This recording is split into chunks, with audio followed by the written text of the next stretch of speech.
Hey everybody, it's Jeremiah. I'm just going to make a quick minute little video. I'm going to do a proper one on our way back to the gym. I'm on my way to the gym now.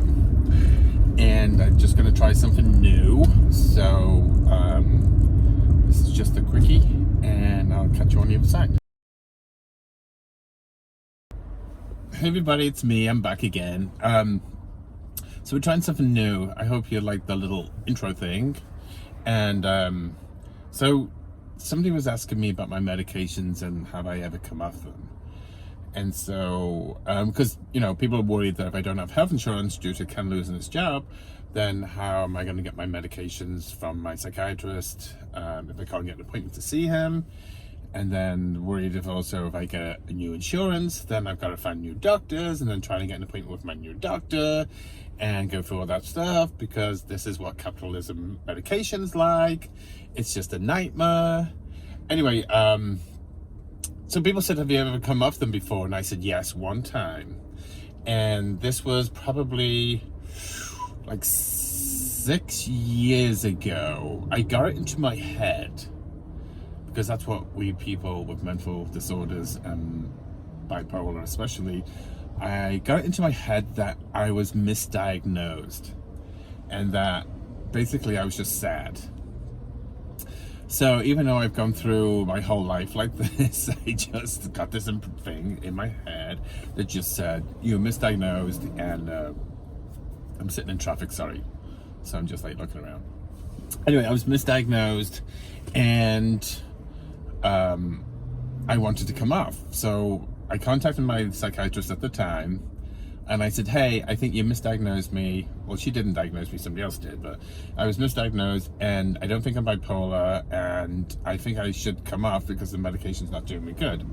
And also a thing that put it into my head was there was a documentary I saw on Netflix, and it was about a guy that basically came off his medications and everything else, and he was going around basically the world looking for shamans and things of trying to help him to make all it natural and get rid of these chemicals that he's putting into his body. So long story short, he kind of came off them all, and he said he felt fine, but the video, he looked terrible. Anyway, so I digress. So back to me, because it's all about me, because I am the shit. I'm sure I can't swear. I'm not allowed to swear. Anyway, so I contacted my psychiatrist and said I want to come off. She said, not a good idea. I don't endorse it or anything. And I said, well, the thing is, I have to come off because I don't want to take this medication anymore. And I've never been on a cocktail of where I couldn't function.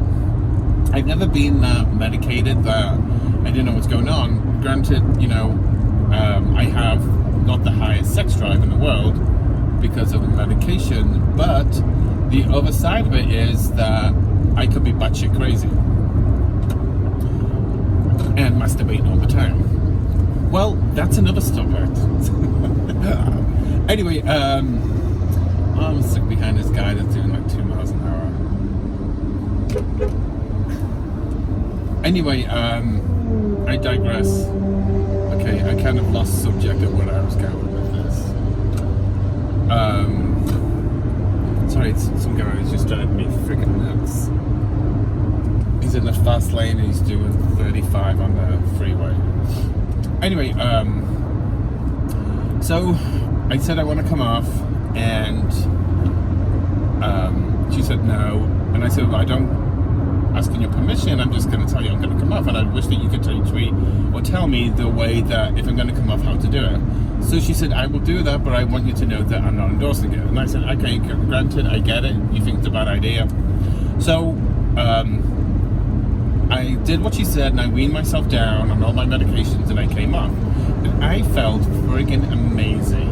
I felt really good. I was clarity. My life was like fine, everything was wonderful, and it was great. And then slowly, after about a month and a half, it was not so great, and it was going slowly downhill. So 2 months later, I was in a mess. I was just done. I I messed up and it's stupid, and I was diagnosed right, so I contacted my psychiatrist, and she prescribed everything again, but this time we had to build up. We had to start from scratch and take a small amount and then work it over a couple of months. So I will never come off again. It was not the best idea. Granted, being on medications does have side effects that I have and I don't like. So the biggest one to me is probably sexual drive. It's not as high as is normal. Or normal for me, I should say. Also, I do have low T, and I have other little things that are not the best things.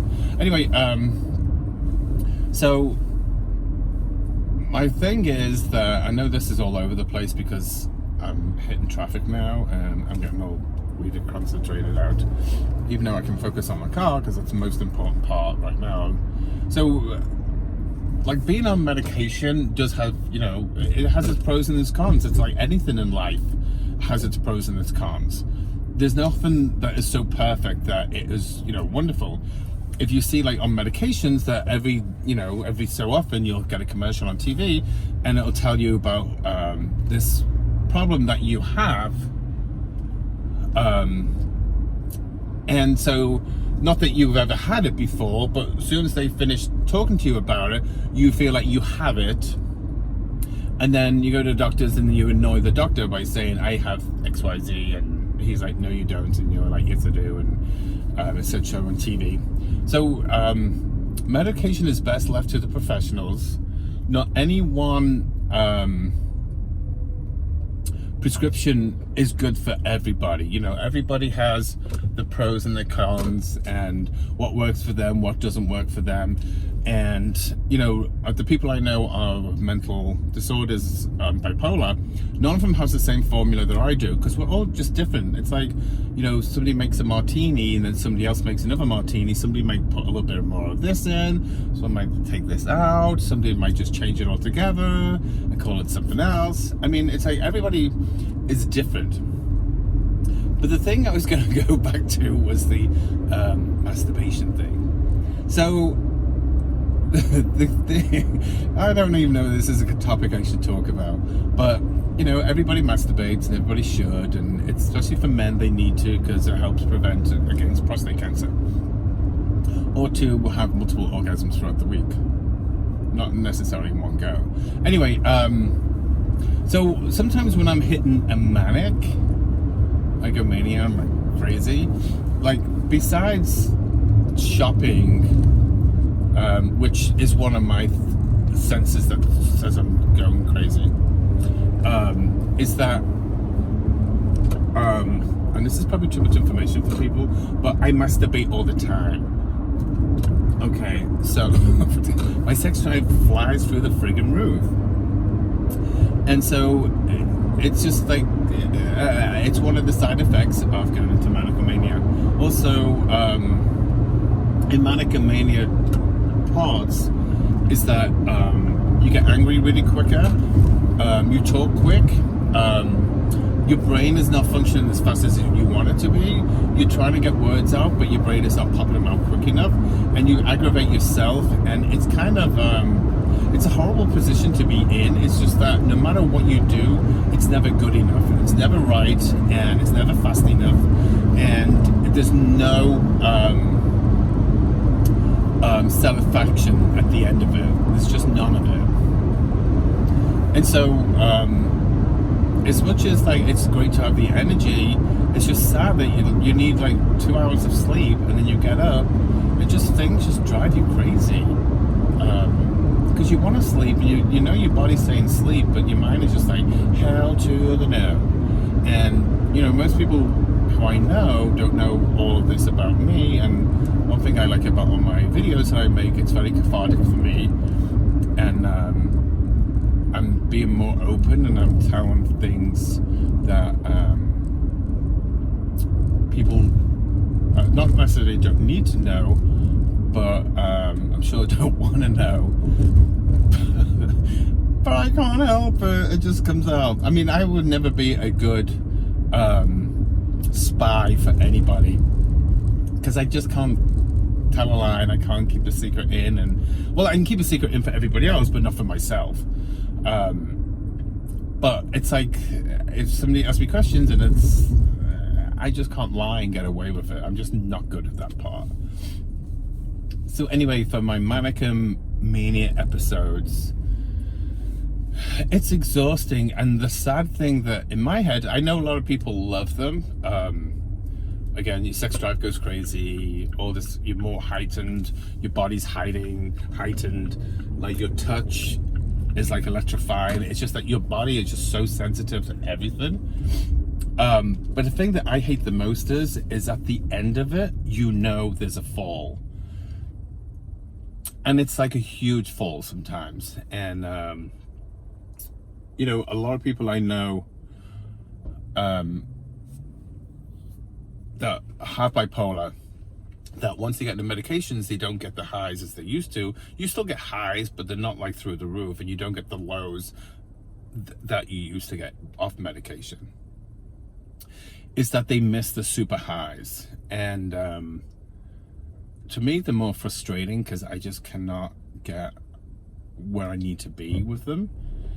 And but I always know there's a low coming down, so I get paranoid about myself, that, you know, the lows come in and it's going to be horrible, and it's going to be hell, and it's going to be a bumpy ride. And, you know, like how I can describe it is like when you're on a roller coaster, and your highs is when you're at first thing and you're going up, and it's that adrenaline's kicking in and the excitement is there, and you just like, you know, what's going to happen, and you go over the edge and you're flying around, and it's really exciting. And, you know, there's ups, there's like slight downs, there's twists around, and, you know, there's all this excitement going on. And then you pull in and the brakes hit and your car comes to a stop, and then get out. And that's when you hit the fall, because now you got to walk down the stairs and everything else. Just think if somebody just like pulled everything from underneath you and you just hit the floor. And that's what like going into the low is like. It's just, it's a horrible thing. You know, it's at the end, and it's just miserable. I hate highs, I hate lows. I hate masturbating all the time. So I mean, I'm kind of lucky that I never get that much of a high. No, I'm not saying I never masturbate. I will say that because my prostate needs good, and I'm not talking about my life with Ken in this position. Anyway, I'm going to leave it there. So up to now, we talked about highs and lows, coming off medication, and masturbation. This is probably going to be one of my best videos I've done yet. Anyway, I'm just going to take my sunglasses off. There's somebody, I'm turning into a parking lot. And I'm going to go in. And then I want to say goodbye to you all. Open the window.